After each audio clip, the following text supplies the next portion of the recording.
Hi, how are we? Oh, I have wine. That's good. I've got tea and also iced coffee. I don't have the book because I left it upstairs, but I have wine. I've got it. It's all right. I've got the book. It's absolutely fine. So, I've made us wee tickers. Ooh. See what we're chatting about. So, I'll just wait a wee minute to see if anybody joins in. You mean this is not just about me and you talking about... Oh, okay. I mean, it pretty much is really, isn't it? But I'm all right with that. I have brought hot fruit tea and also iced coffee because I couldn't decide what I wanted to eat. I've brought iced juice, apple juice, wine juice. Wine, it's not apple, it's Grape grape juice. juice. Definitely. That's because when I was little, I used to tell, when Amelia was not when I was little, I didn't drink wine when I was little. I drank shandy when I was little. And sherry. My aunt used to give sherry, but that's a different Sherry. story. Oh, Amelia used to get her apple juice, and then I used to get my apple juice. that's amazing. Mummy's apple juice. And you don't drink Mummy's apple juice No, that's fair. That's fair. because that's Mummy's. So, shall we jump into some general thoughts about this one and ratings to kick us off? Yeah. I think I gave it 4 stars again.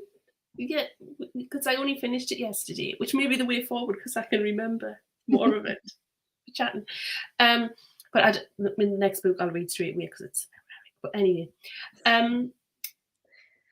general thoughts is that it was, you can tell that it's part of a series, and this is sort of like, you know, when you get to book sort of 3 and there's some slight world building in it, but it's more about moving the characters forward. So I think there was a lot of character focus in this book with the mystery that runs through it and a little bit of social commentary, but not as much as the previous 2 books.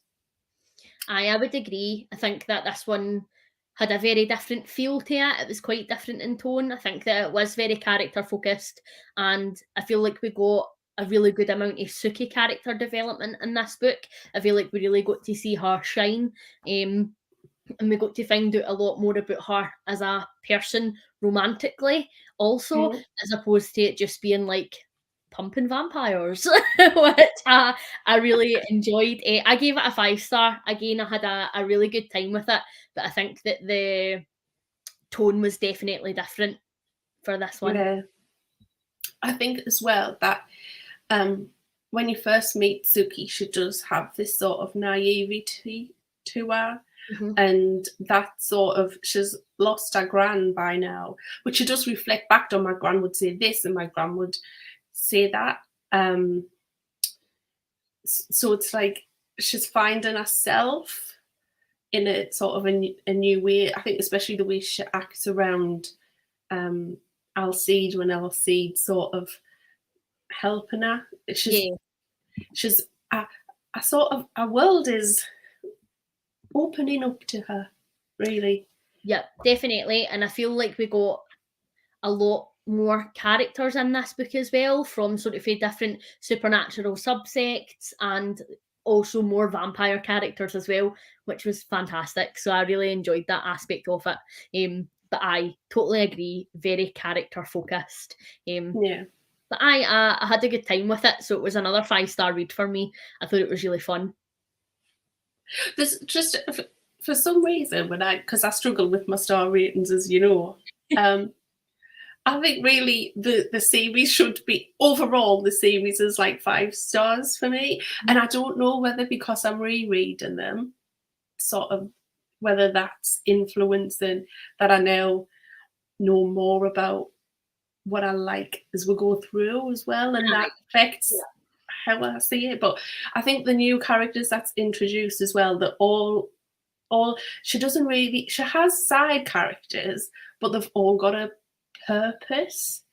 So introducing you sort of to like the king, to Russell Edginton, and do you know what I mean? And what he's like, and his entourage. And then talk about him later. yeah. And that Bill's working for the Queen of Louisiana. So it's like a couple of books ago, we thought Eric was the big I am, and he's actually just, he's in the ranks with everybody else.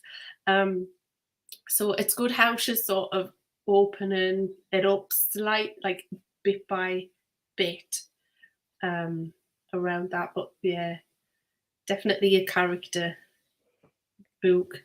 Aye. Although there was some mystery. And I do like a bit mystery. Speaking of it being quite a character book, quite early on in the book, when Bill goes missing, Sookie talks about how out of character it is for Bill to lie to her. And I'm sitting here like, is it not? I don't think we know the real Bill. I think this may be, I think this is Bill. Yep. I just didn't feel like it was out of character off him whatsoever. I was like, it's pretty on brand. Like, I don't know why she would, like, obviously I get she loves him, so I get why she thinks that he isn't going to lie to her and deceive her. But nah, I was like, I think this is a bit legit. Like, how do you know no?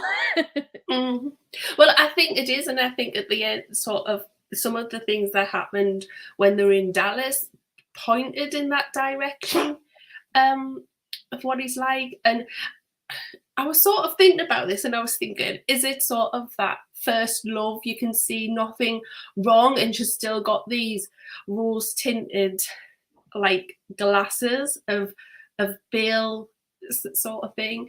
And I think even throughout this book, she does and she doesn't. And I think it's that struggle that she's having, that sort of we've all had, that this person that we thought was this is actually this. Yeah. Yep. And that leads us quite on to the next point. What was your thoughts on Sookie's imagined life when she first met Al Said, and she was sort of, we were getting her internal monologue of her ideal relationship and sort of what she had imagined her future to be?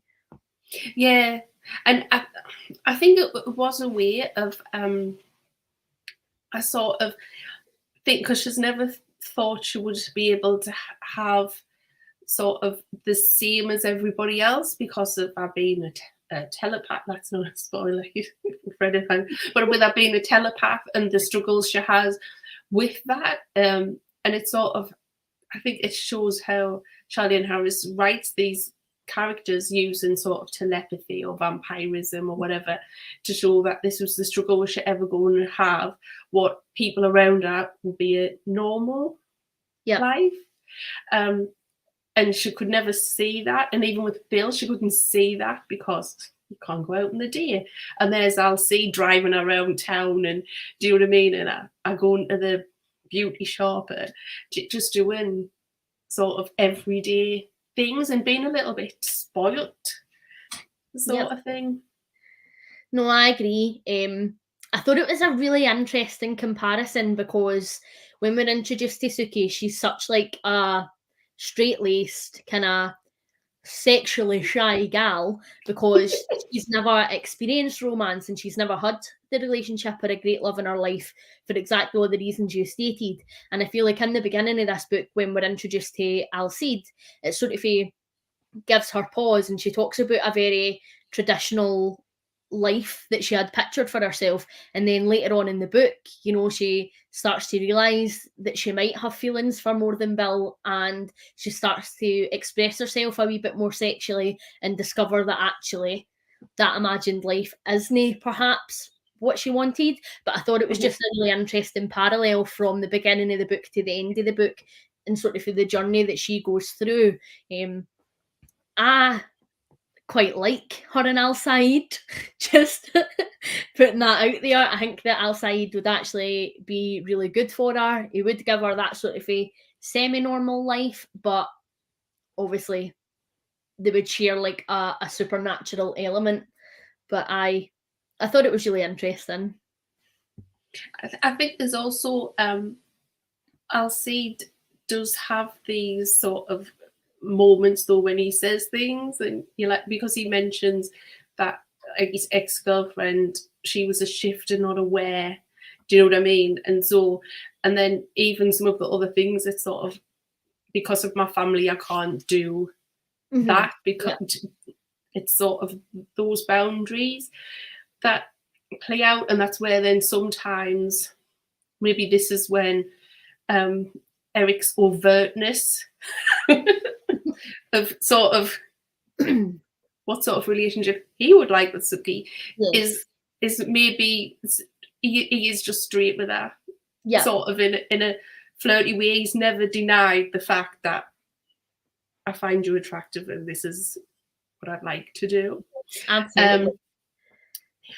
But I also think he's not shy in other areas that's come out in the book, and I think he is part of Sookie being more like that, and Pam as well. Pam appears sort of in the book, and sort of that relationship with Pam starting to build, where you can be you, whatever that you is. And I think that's the message you get from Pam, definitely. Just you be you. Aye, definitely. Even though she doesn't like it. Well, aye, she doesn't like anybody. She's like, love you, I'll hate you all equally.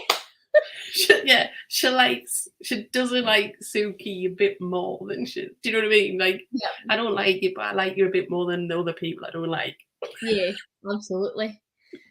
And then while we were talking about Alcide and some of his comments, I feel like we should just acknowledge that we had both said that the comment Alcide makes around, oh, well, you're not a man, are you? Had not aged well at all. And I don't feel like Charlene Harris is in any way transphobic, and I don't think that comment was intended to be transphobic, but I feel like it wouldn't be right to no mention it.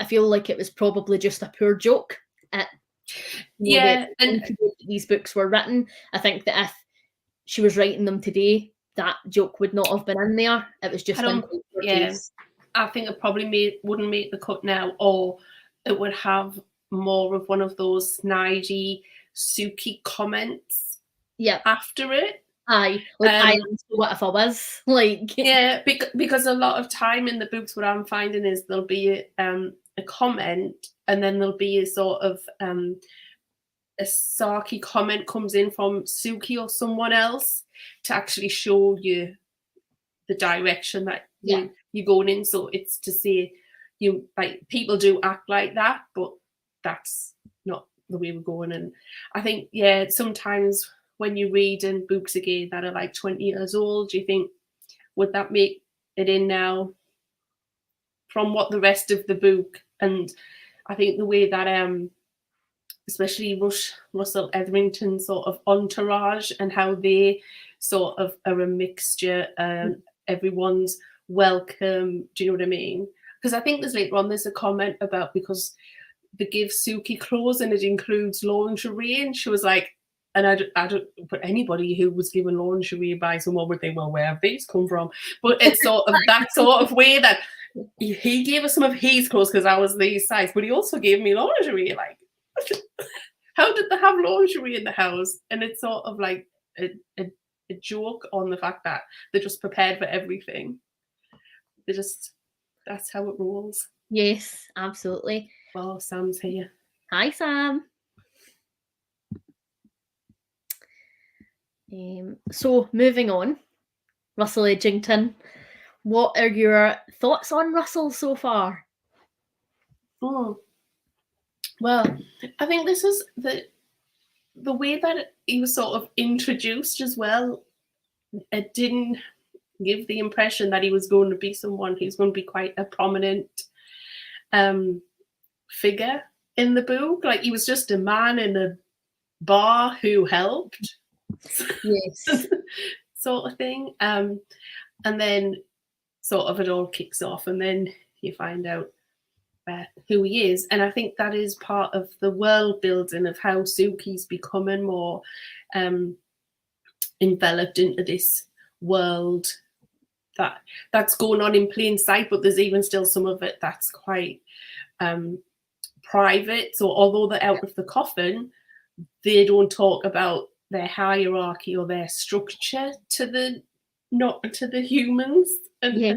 sort of all the supernatural people know how this works for all other supernaturals, but they don't see how their hierarchies set. So this, I think, it shows that there's still this secrecy around them as well, and bringing in I think I might have said that we thought Eric was the king of the crop, and it turns out he's not. I know. I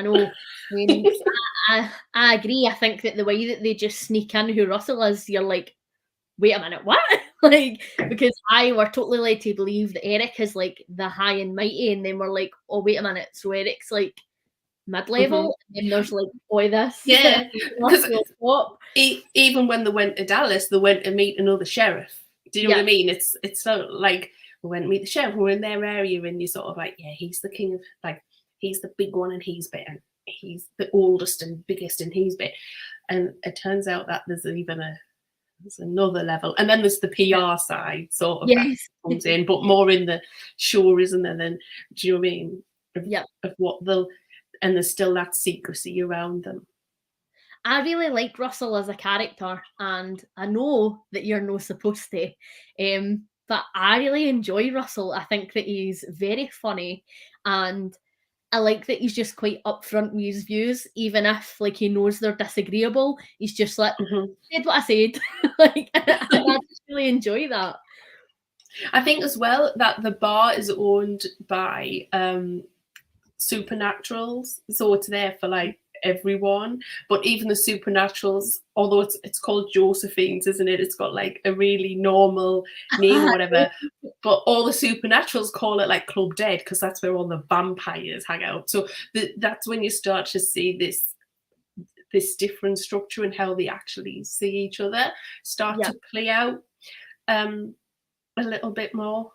But because it's like a character-driven book, it's just sort of like drift-fed in a little bit, but that's not the focus of the book. It's just that slight world building as we're moving along. Yep, totally agree. Eric is king. Sammy is. I don't care what Charlotte and Harris wrote.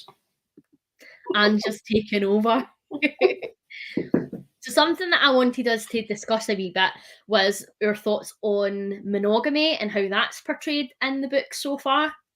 Because I've read like quite a lot of supernatural romance in my time, and I feel like usually it's girl meets supernatural boy, fine. Other supernatural creature is introduced, two potential love interests, triangle, and she usually picks the first one. And while I feel like the first book or two follows that format near enough exactly, I feel like it changes in this one. We're introduced to more supernatural beings. We're introduced to humans that Sookie is potentially interested in. And I just find monogamy is portrayed, I don't know, really interestingly in this book in terms of what Sookie and Bill will and will not accept in their relationship based on their nature. So, like, obviously when Bill was sleeping with, what's her name? Portia? No, Portia. Yep, yes. Like when he was sort of seeing her and Sookie was raging about it, and she was like, what? Like, you're with this other woman? Absolutely not, blah, blah, blah. But then when he's kidnapped and he's with another vampire, like, she takes that really to heart, and she's like, no, I am not having it. But then she's out here sort of kissing Eric and outside a wee bit. So, like, what she is willing to do and what she expects for Bill is completely different. And I just thought that that was quite interesting. And I like that, again, like I was saying earlier, the parallels it draws for Sookie. Like, in the beginning, when she didn't think that she could have a grown-up adult sexual relationship with a partner, she imagined this really cozy wee apple pie sweet life. And then now that she's realised she can, with like different supernaturals and potentially even other humans, if they're dumb enough to not have thoughts that distract her, that she's sort of feel like, well, actually, like, I feel like Sookie probably would be quite comfortable with an open relationship as long as there were really clear, distinct rules and boundaries set between all parties. But I just think it's interesting. I think the ways Sookie's developing as a character and sort of finding herself and who she wants to be. And I know sort of in previous books as well, I mean, they went to the sort of sexual party, didn't they, as part of the mystery. A sexual party, like it wasn't an orgy. I was trying to be polite. So, and I think the way that's where Eric as the character introduces her, as in, it's okay. That this is what happens. I've been to many of these. Do you know what I mean? In this book, he'll quite openly flirt with anyone, and she doesn't really know whether he'll follow through in any of it. And I think there's even a comment made about, I think Eric's quite free, and it could be because he's European. So, like, as she's trying to work out in her head all these different things. And she definitely in this book, she tried out a couple, shall we say. There's letting a sweet fly, and I was here for it. I was loving it. I was like, go girl, just snug his face off if you want to. She does have a lot of love interest. Yes. And this is just the beginning as well. She gets a lot. I think she was committed to Bill. Yeah, I think she was committed to Bill. I still think that what Bill did was more sneaky than what Eric did, as in when he gave her the blood, she didn't understand what that would mean for her. Yeah. Where as she's going on, she understands it more. And I think as well, she's finding, I don't know whether she's actually becoming more confident in herself as a woman, but she thinks it's to do with this vampire blood that she's being given. And I'm not convinced that all of it is this effect of the blood that she's getting. Because she always seems to be nearly mortally wounded, and, you know what I mean, they give her blood in some way, and she thinks, oh, this is making me more like this. But I don't actually know whether it's actually her confidence in herself that's making her more like that. But they do all talk about that she's different. Yeah, but we haven't got to. Yes, very heavily mentioned. So then that sort of moves us on to the boot scene. I feel like we need to discuss it. What were your thoughts and feelings on it? Eric to the rescue. I think it was quite a brutal scene for what you would. This is like a hardcore book series sort of thing, and I think this was the first scene that was. There's been violence in it, sort of graphic violence, but there hasn't been something like that. And I think it showed Bill for who he really is. And I think that it sort of showed Sookie at our most vulnerable of the power that they could actually have over her in a way. But then it sort of reminded me as well of sort of abusive relationships, when it's like, I'm sorry I did that, but it's okay because I do love you anyway. Yeah. Yes, the trunk, Sam's confused about what a boot is. Oh, yes, sorry. Yes, boot is a trunk. Yeah. So it's a bit like, this is how vulnerable she could be. Yeah. And she does have those moments, doesn't she, when like, oh, whatever, and then she's just like, Eric, get me out of here. I felt really bad for her. I feel like it really showed Bill at his most animalistic, because he had been so desperate, tortured, and so like his mind just went to like feed, fuck, flee. And what was interesting to me was, as Sookie's had their reservations this entire time around his power and around their relationship, and whether or no like his animal instincts are too much for her. And so she saw him at his most animalistic, and like she chose to forgive him pretty quickly, I feel. Like, she was obviously hurt about it and stuff, but I don't feel like she ever actually addresses it with him after. Like, here, by the way, like, what happened was bang out of order, blah, blah, blah. I feel like he is very controlling, and so she was very quick to forgive him. And what was interesting to me is this whole time she's been like, can I forgive your animal instincts or no, because of the fact that you're a vampire? And then at his worst, she chooses to forgive him. But like the thing that she's most mad at him for is the fact that he was with this other vampire. And like that she cannot forgive. So it sort of shows like what she will and will not accept in a partner. And I think that that was a real big learning curve for her. And I think that it's horrible that that had to happen for her to have that learning. But I agree. I think it just is further proof that our relationship with Bill is seriously abusive. And like, if you've maybe up until this point, so if you've been like, oh, well, he's not really that bad, and you know, like, well, I could forgive him for this, and like, oh, well, it is just his nature, like, this has happened, and you cannot forgive that. Like, I don't think that you can ever just say, like, oh, well, it was only a wee bit of rape, and they were together anyway, so it's fine, because like, it is absolutely not. She says no, he continued, that was rape. And I think as well, she just keep, because she would come from this scene where Eric had been taking care of her in Russell's mansion, and they'd sort of, you know, gone a little bit on, and do you know what I mean? And she was thinking to herself, well, you know, this is quite nice, and he's not as she portrays him. I think this is what we're finding. She's the sort of this version, but is he really that? But then my favourite bit is that just Bubba arrives and like, do you know what I mean?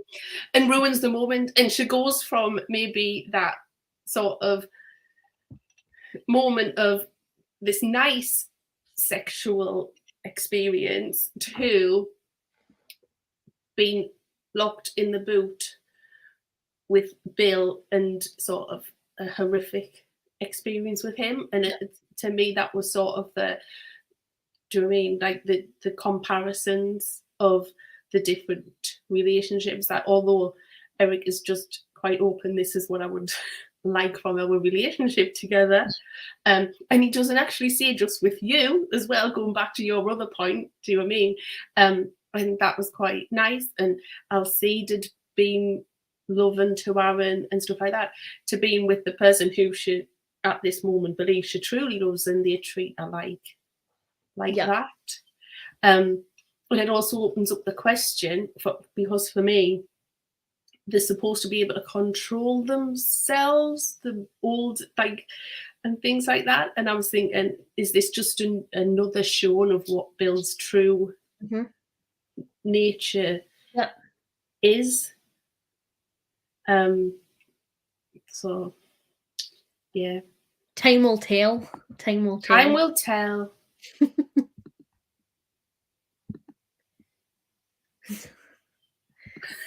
So did I read this book? That's fair. Alice is just here for the recap so she can read the next one. Absolutely fine. So then Alice's team Eric. Alice's team Eric. So she's allowed. That leads us on to our current ships. Who are we shipping Sookie with? Are we still shipping her with Bill? Do we ship her with Eric? Do we ship her with Alcide? Do we ship her with anybody else? What's your thoughts? I've never really shipped her with Bill. It's a dick. It's all right. It's my channel. You can swear. Just in case, yeah, my kids don't watch your channel. They do actually. They watch. You've probably got 1 million views of Simon dressed as a Irish dancer. Not just for your beak and your views. Anyway, that's a different story.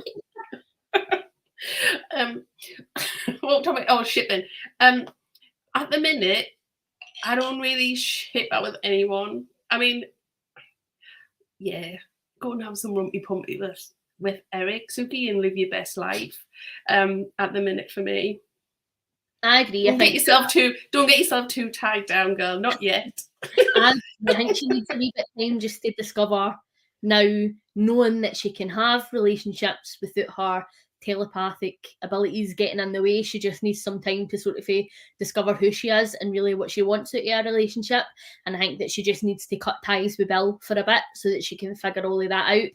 I've never shipped her with Bill, but I think it's really interesting because I think that Al Said could give her a lot of the things that she's always says that she's wanted, and I'm not sure if that's necessarily what she still wants, but I think that they connect so much on the fact that, like you were saying earlier, he has so many barriers based on his family and based on who he is, and no wanting to have kids. And Suki sort of gave herself so many barriers in life because of her abilities that I think that they could really connect and like bring so much good out in each other and help each other break down those barriers, which would be brilliant to see. And I also like that Eric, who in the beginning was portrayed to be sort of the bad guy, is like the complete opposite. Like he's a wee sweetheart with her and he just wants to look after her and protect her, but he never protects her against her will like Bill does. Bill says to her, this is what you're doing, I'm not discussing it with you, it's for your safety. Whereas Eric's like, this is what I would like to do for your safety, but like if you want to put yourself at risk, come, like, and I'll try to make sure nothing happens to you.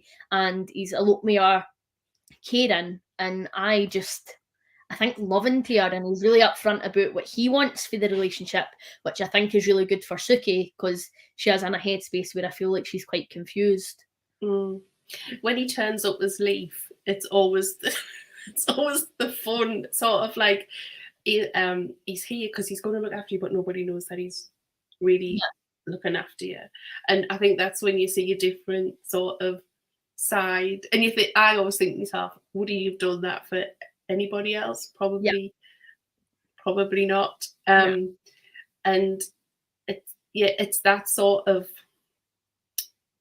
and I think even when she's like wounded and everything, the first person she wants to look after her is Eric. Like Alcide, when he blooming turned into his wear self and off he went. Do you know what I mean? And this is what happens. Bill did that rather last time. Do you know what I mean? The animal instinct kicks in and they're gone. Eric's got the same animal instinct, but he's got a different type of control over it. Is it because he's older? Like he still prioritises her, even when his instincts kick in. Yeah, totally agree with that point.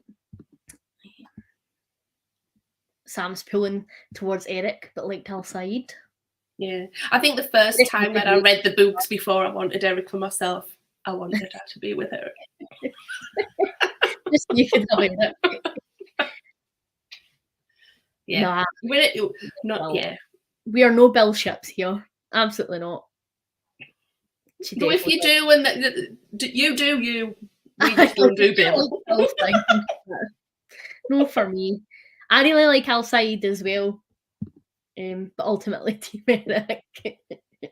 Yeah, I like Alcide as well. I think as a character, he's a good character. And I think what was different about this book as well is Sam's not in it. Yeah. So there's none of that sort of back home sort of thing. She's in a brand new place with lots of different people, because even Alcide is new to her.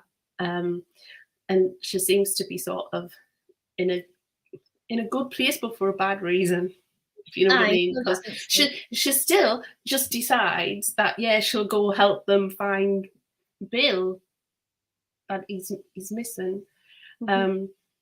So she's just confused. So who is your favourite character in this book? Like we need to ask. Well, I can't talk about Eric all night. But I do love Bubba. I love the character of Bubba. I love the fact that it sort of plays on the reason why there's been so many Elvis sightings. Yeah. Sort of it plays on that sort of tongue-in-cheek sort of thing. And what I find funny is that this really, really don't know what to do with him. And what I also find fascinating about him, because they talk about how Bubba eats cats, but you never hear of Bubba feeding off a human. Yep. And so it's sort of like, it's like that priority. Like in Twilight, that's a good thing. You know what I mean? Being a vegetarian vampire is a good thing. But to Bubba, all the vampire community's like, yeah, and he only eats cats.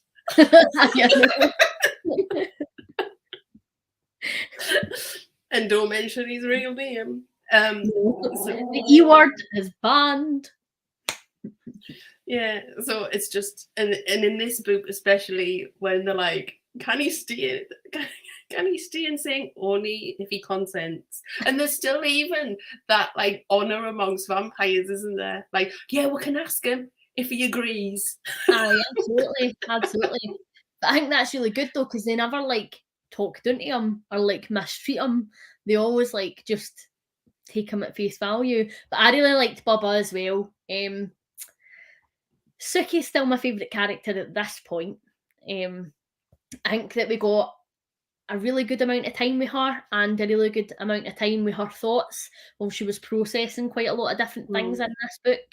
And I am liking her character arc, so she's still my favourite so far.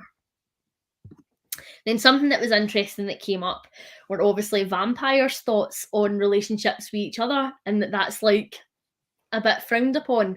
And I've never seen that portrayed in any other vampire fiction or TV show or film. Like, inter-vampire relationship have always been very accepted. So I thought that this was an interesting stance.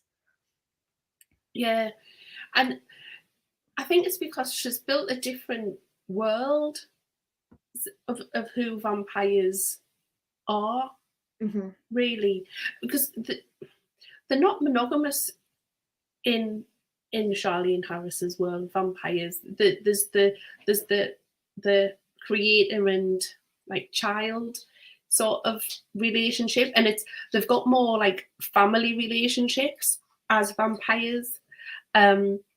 So the way that Pam and Eric interact is like a master. I'm your master, and they've got that hierarchy going on.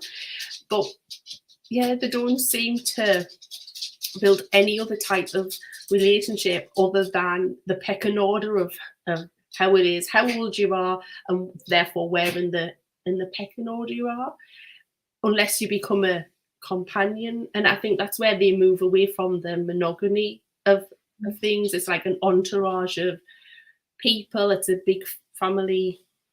Family might be not the best word to use for us, group of vampires as we meet them, but that's the way they move forward. So it's interesting. It is interesting. It really is.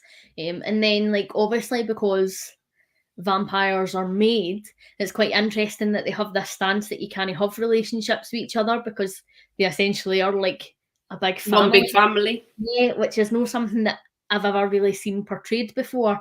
And again, it's interesting that Al Sayed kept making the point that his ex-girlfriend was a shifter and not a werewolf. So then it makes me wonder, like, is this going to come up within other supernatural groups? Like, is it going to be frowned upon for them to be together also? Or is it, like, specifically a vampire thing? That'll be cool to see. And I think because the way Al Sayed sees it is that it's sort of a social commentary in ways that they don't mix the groups. They don't interbreed the wares, and maybe because vampires are made sexually but non-sexually, if that makes any sense. It's more around the feeding of that, and then I think even when they're made, it's more of a process of this is what we do, and that they do pick, I think, quite strong characters in like Charlene's world. Bubba is portrayed as something went wrong in the transition process because he was too dead. do you know what I mean? So it is like the they've got survival of the fittest. They want the best people to then turn them into vampires. Yep. So definitely sort of survival of the fittest in the vampire hierarchy. Definitely. Sam likes Sookie, refreshing point of view. Alice likes Sookie as well. I'm glad everybody's liking her, because I feel like sometimes female main characters can get a bit of stick. So I'm really glad that people are liking her perspective. No, that's a good point. They don't know each other.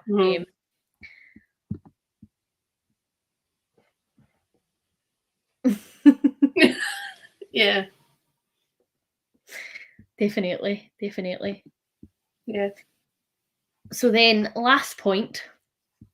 What were your thoughts on the ending? Because as somebody who isn't really a thriller reader or like a mystery reader, I thought the ending was absolutely hysterical.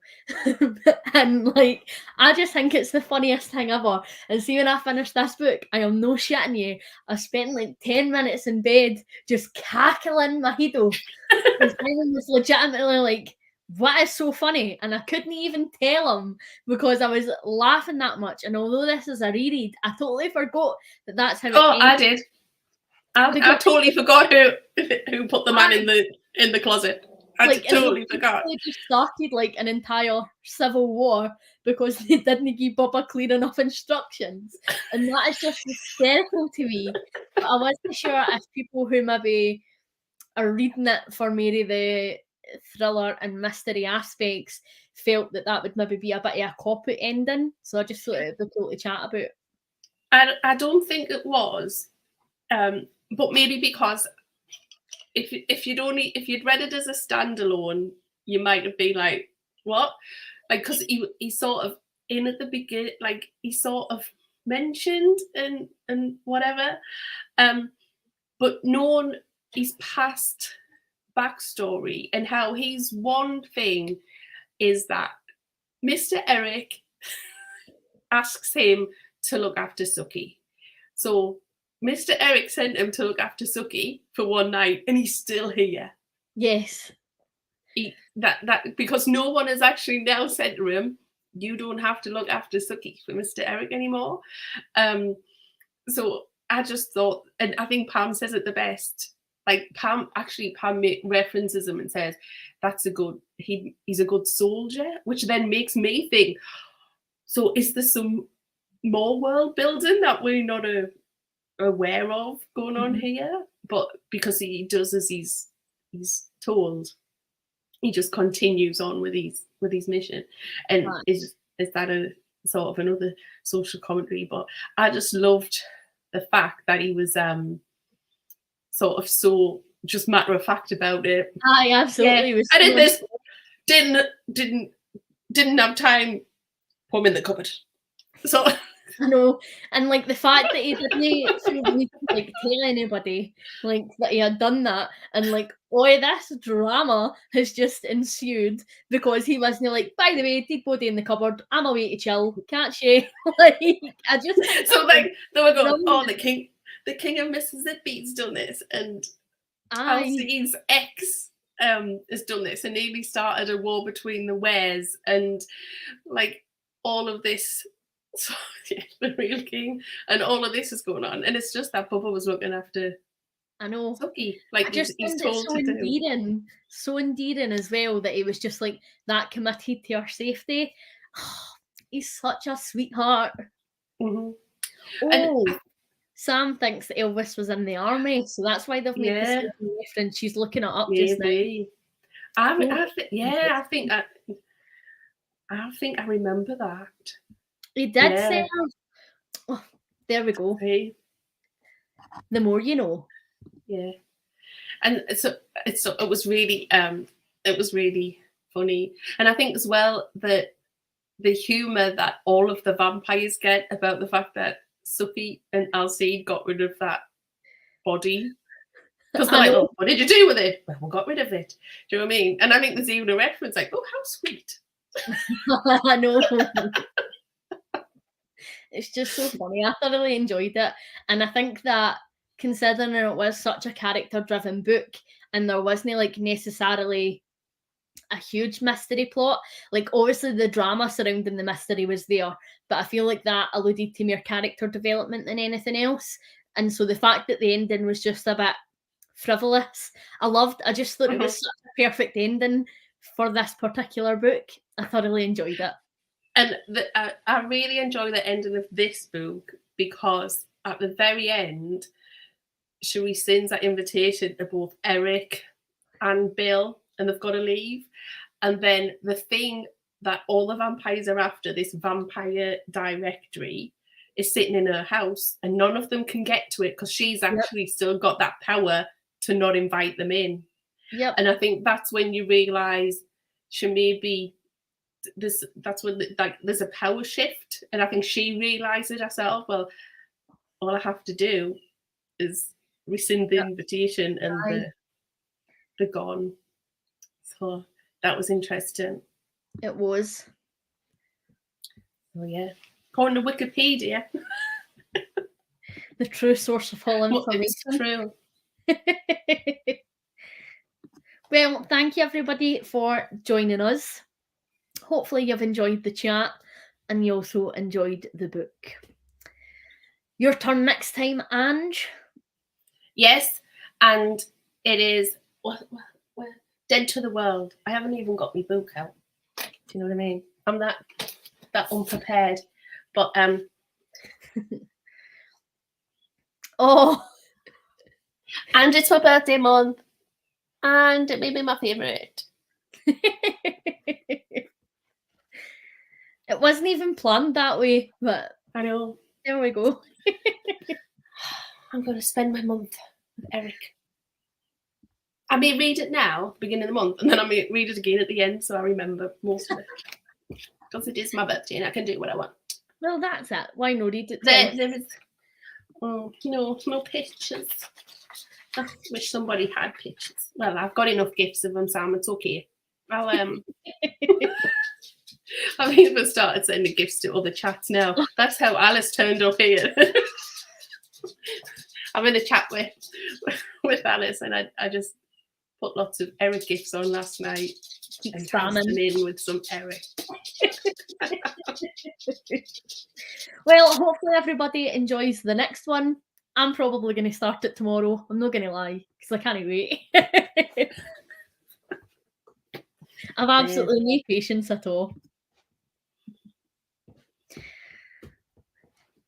Well, thank you very much again for everybody coming and joining us. Hopefully you have a good night and you're enjoying the next book when you start it.